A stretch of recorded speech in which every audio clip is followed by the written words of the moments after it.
Il y a eu un début, il y a eu dans son regard quelque chose. Vraiment, il m'a dit, il n'a rien dit, mais il m'a dit quelque chose. Il a compris. Ouais. Il a lu. Ouais. Et j'étais peu surpris, vous voulez. C'est ça, c'est pas moi, c'est Robert. Oui, oui, oui. Être jardin, faut être aussi angélique. Oui.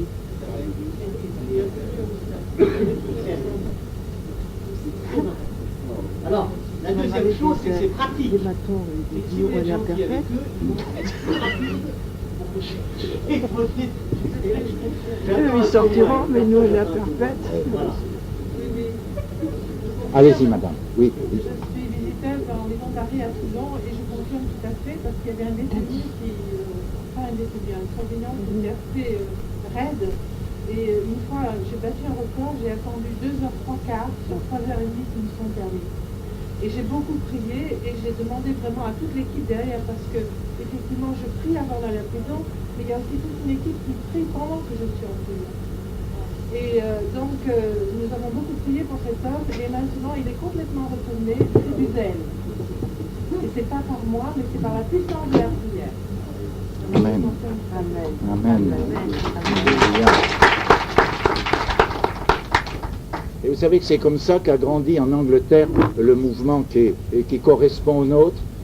Comme les aumôniers étaient, ah oui, cette lettre-là est à lire, comme tous les aumôniers anglais, aussi bien protestants que catholiques, étaient braqués contre ces gens qui voulaient venir annoncer la parole de Dieu, comme quelqu'un me le disait à propos de la prison de Gap, je crois, où il y a eu des difficultés parce que des gens du Bon Larron sont venus désirant annoncer la parole.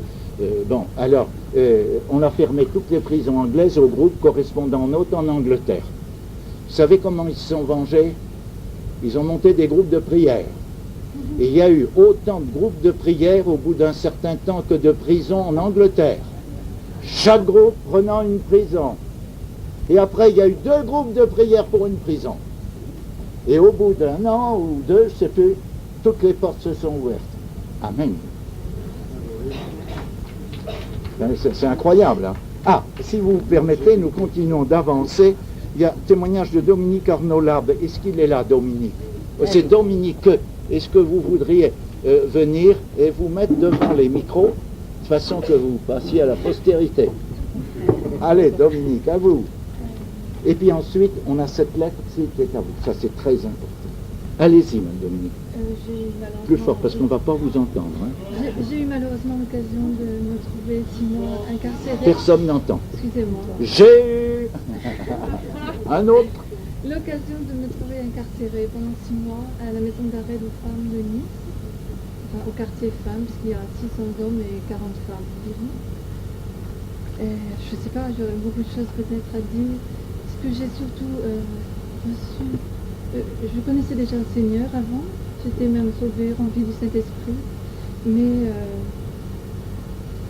comment expliquer, enfin, j'ai rencontré une travailleuse, une visiteuse qui m'a conduit à Marie, et pour moi ça a été un grand bienfait, parce que j'avais fait ma communion à l'église catholique, et à ce moment-là j'ai vraiment rencontré le Seigneur, j'avais 12 ans, et par la suite j'ai eu du mal à trouver mon chemin, et je me suis retrouvée dans une secte en fait, enfin je ne pensais pas que c'était une secte, et parce que c'est vrai qu'il y avait un grand attrait pour moi, où il y avait beaucoup de joie, beaucoup de lumière, beaucoup de... Voilà. Ce qu'on ne trouve pas dans les dynamisme, voilà, d'amour. D'amour, bien sûr, d'amour fraternel, enfin tout ce qu'on peut, une espèce de famille, parce que moi j'avais perdu mon père. Doucement, parce qu'ils n'entendent rien, strictement J'avais rien. perdu mon père assez jeune, et il y avait des manques dans ma vie, et donc qui ont été comblés, que j'ai cherché, j'ai trouvé comme ça, mais j'avais pas vu le danger qu'il y avait, je n'avais pas saisi tout où cela allait m'amener, et je l'ai réalisé bien trop tard, et donc je suis une maman de 7 enfants, j'ai rencontré mon mari au début qui était dans cette secte, disons, et un beau jour, donc en juin 93, ça c'était les enfants de Dieu, ce que vous avez dû voir à la télévision, toutes les demeures ont été visitées par la police, mais ça a débuté par nous en fait. mon mari est venu frapper à la porte, et mon mari a été interrogé.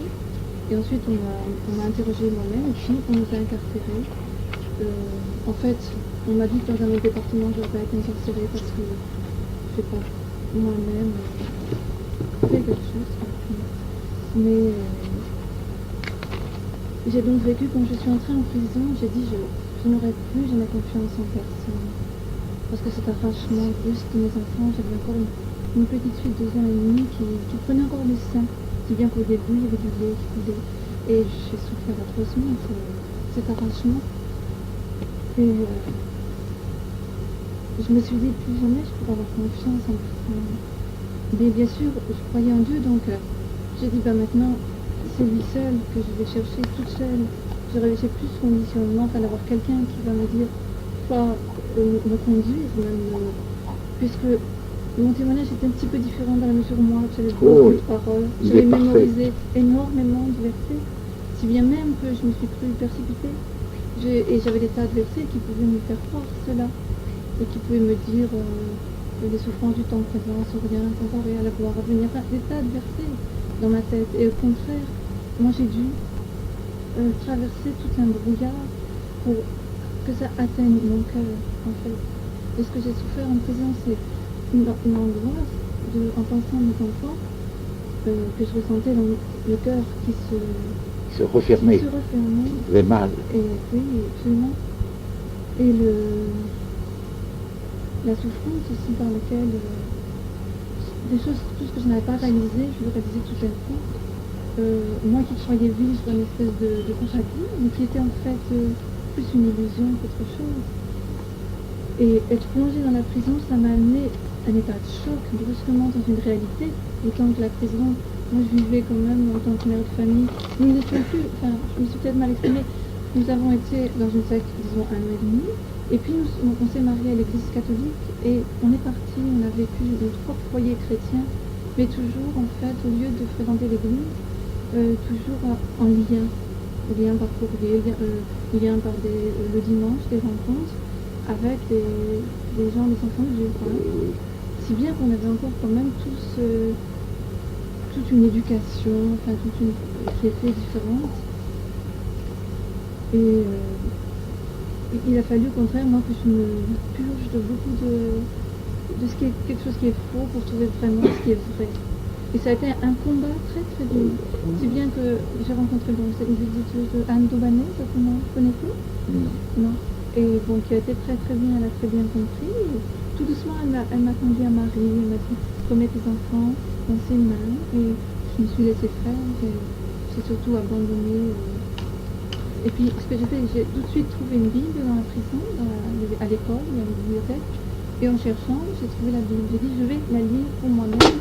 Simplement en disant, Seigneur, guide-moi, montre-moi.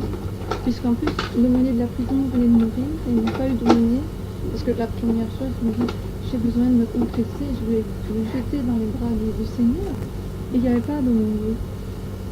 Alors, je suis menée un petit peu toute seule, mais une chose, quand j'ai vu ces personnes autour de moi, j'ai vu la misère dans laquelle, la détresse. J'ai dit, moi j'ai quelqu'un, j'ai Jésus. Et j'ai donné ce que j'avais, et si bien que j'ai vécu ce moment